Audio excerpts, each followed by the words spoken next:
You have 10 minutes to complete your business with me, Castillo. Wouldn't dream of taking longer, Mr. Richards. This is Officer Donnelly. He's assisting me in the investigation. Let's get on with it.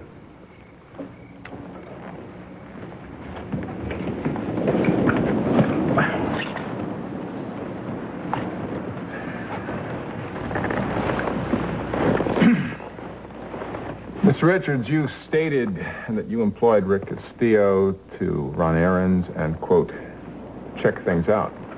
That's correct. However, you refused to acknowledge that part of Rick's job was to check out an environmental group called the Blue Sky Brigade. If the purpose of this meeting is to corroborate every detail of his statement... The purpose of this meeting is to get some straight answers. Mr. Richards, do you deny that Rick Castillo became involved with the Blue Sky Brigade on your direct orders? Let's not play games, officers. If you have evidence to the contrary, come out with it. Rick Castillo made some notes on a tape recorder for your client. And we have some of those tapes.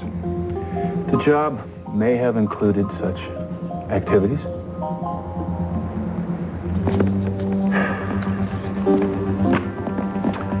And what was the purpose of this spying, Mr. Richards?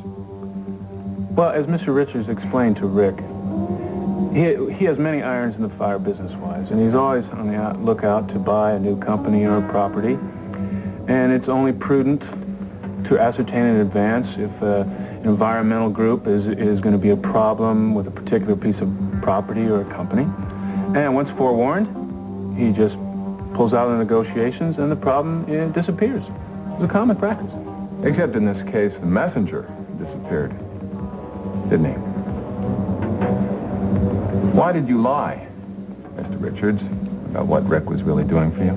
We weren't certain that Rick was actually missing at that point. He might have met a girl on the train and gone off on a holiday.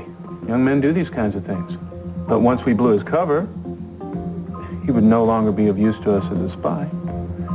So Mr. Richards was just waiting to see if Rick would turn up.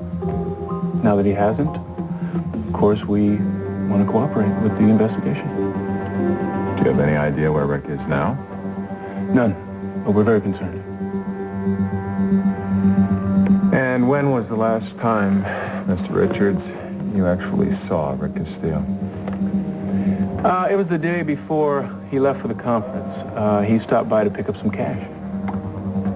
And when was the last time Mr. Richards heard from Rick Castillo, Mr. Stritch?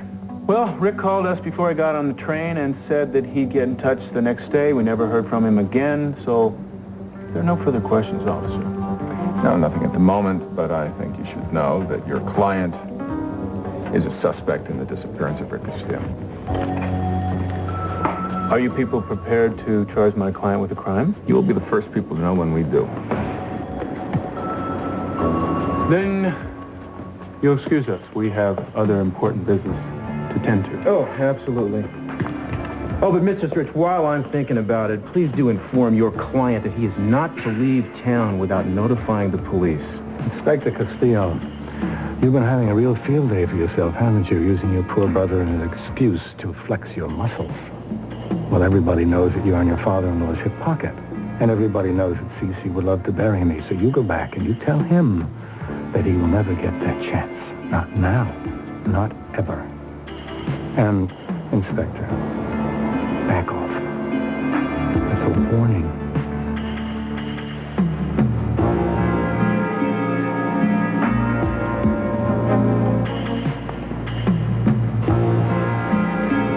Gentlemen, what if he doesn't back off? Then we use our insurance.